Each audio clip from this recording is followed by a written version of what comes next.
नमस्कार दोस्तों। आज हम बात करने वाले हैं 26 नवंबर मुंबई आतंकी हमले के एक ऐसे किरदार की जो सीधा हमले में शामिल नहीं था, लेकिन उसके बिना शायद ये हमला संभव भी नहीं होता। जी हाँ, हम बात कर रहे हैं तहव्वुर हुसैन राणा की। तहव्वुर राणा कौन है? तहव्वुर राणा का जन्म 12 जनवरी 1961 को पाकिस्तान के पंजाब प्रांत के चिचावटनी शहर में हुआ था। वो एक पढ़ा लिखा शख्स है। पाकिस्तान आर्मी में मेडिकल ऑफिसर था। बाद में उसने सेना छोड़ दी और कनाडा में बस गया, जहां उसे कनाडाई नागरिकता भी मिल गई। उसके बाद वह अमेरिका चला गया और वहां फर्स्ट वर्ल्ड इमिग्रेशन सर्विसेज नाम की एक इमिग्रेशन कंपनी शुरू की। अमेरिका में वह एक ऐसा इंसान बन चुका था जो एक अच्छे कारोबारी और इमिग्रेशन एक्सपर्ट के रूप में जाना जाता था। लेकिन हकीकत कुछ और ही थी। ये कंपनी आतंकियों को भारत में भेजने का रास्ता बना रही थी। डेविड हेडली से संबंध और 26/11 की साजिश। अब आते हैं सबसे अहम बिंदु पर, तहव्वुर राणा और डेविड कोलमैन हेडली की दोस्ती। ये दोनों मिलकर पाकिस्तान में पढ़े थे और बाद में अमेरिका में फिर से संपर्क में आए। हेडली लश्कर-ए-तैयबा के लिए काम कर रहा था और उसने भारत के अलग अलग शहरों, खासकर मुंबई में कई बार आकर जासूसी की थी। लेकिन भारत में आने जाने के लिए उसे एक मजबूत कवर स्टोरी चाहिए थी और यही काम तहव्वुर राणा ने किया। उसने अपनी इमिग्रेशन कंपनी के नाम पर हेडली को भारत भेजा और पूरी फर्जी पहचान बनाई ताकि वह आसानी से भारत के अंदर घूम सके और जगह जगह की रेकी कर सके। भारत में तहव्वुर राणा की भूमिका। ऐसा कहा जाता है कि राणा ने हेडली को कागजी तौर पर अपनी कंपनी का अधिकारी दिखाया, जिससे वह बिजनेस वीजा पर भारत में घुस पाया।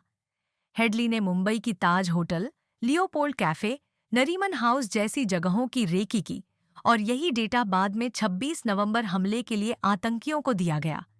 तहव्वुर राणा खुद भारत नहीं आया, लेकिन उसने इस साजिश को पर्दे के पीछे से पूरा समर्थन दिया। उसका मकसद लश्कर-ए-तैयबा और आईएसआई की योजना में सहयोग देना और भारत के खिलाफ हमले को आसान बनाना। कब और कैसे हुआ गिरफ्तार?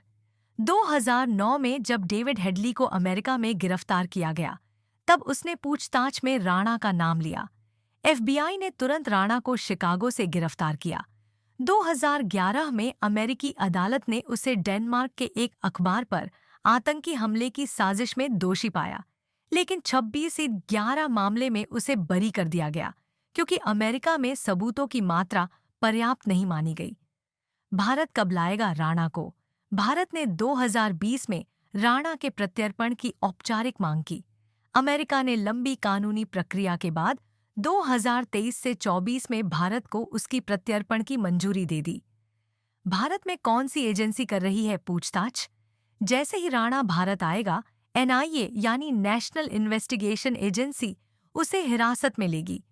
उससे पूछताछ कर यह पता लगाया जाएगा कि उसने किन किन लोगों को भारत में घुसपैठ के लिए मदद की, कौन कौन सी जानकारी लीक की और क्या उसकी सीधी बातचीत आईएसआई या लश्कर के हैंडलर्स से होती थी।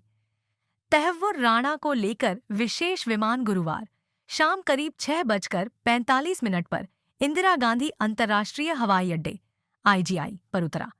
यहां राष्ट्रीय जांच एजेंसी एनआईए की टीम ने उसे गैरकानूनी गतिविधियां रोकथाम अधिनियम यानी यूएपीए के तहत औपचारिक रूप से गिरफ्तार कर लिया। राणा को अमेरिका से विशेष विमान के जरिए कड़ी सुरक्षा व्यवस्था में भारत लाया गया। यात्रा के दौरान एनएसजी कमांडो उसके चारों ओर सुरक्षा घेरा बनाए हुए थे। अमेरिका में उसे अमेरिकी स्काई मार्शल्स की निगरानी में विमान तक लाया गया था। यह आतंकवाद से जुड़े मामले में अमेरिका से भारत को प्राप्त पहला प्रत्यर्पण है, जो दोनों देशों के बीच न्यायिक सहयोग की एक ऐतिहासिक मिसाल है। क्या है राणा पर संभावित आरोप? राणा पर भारत में ये गंभीर आरोप लगाए जा सकते हैं। राष्ट्र विरोधी गतिविधियों में शामिल होना, यूएपीए के तहत आपराधिक साजिश रचना, आतंकवाद को समर्थन देना, जालसाजी व दस्तावेजों की हेराफेरी, देश की सुरक्षा को नुकसान पहुंचाना। संभावित सजा। अगर इन मामलों में दोषी पाया गया तो राणा को आजीवन कारावास हो सकता है। कुछ मामलों में मौत की सजा तक की मांग की जा सकती है, अगर उसके अपराध को सीधे हत्या या बड़ी जनहानि से जोड़ा जाए। तहव्वुर राणा का मामला ये दर्शाता है कि आतंकवाद केवल बंदूक और बम से नहीं होता। कभी कभी एक फाइल, एक पहचान पत्र या एक फर्जी कंपनी भी उतनी ही घातक साबित हो सकती है। 26 नवंबर के हमले में 166 लोग मारे गए, 300 से ज्यादा घायल हुए और उनके लिए इंसाफ की लड़ाई अब भी जारी है। अगर आप इस तरह की जानकारी चाहते हैं तो वीडियो को लाइक करें, शेयर करें और चैनल को सब्सक्राइब करना न भूलें।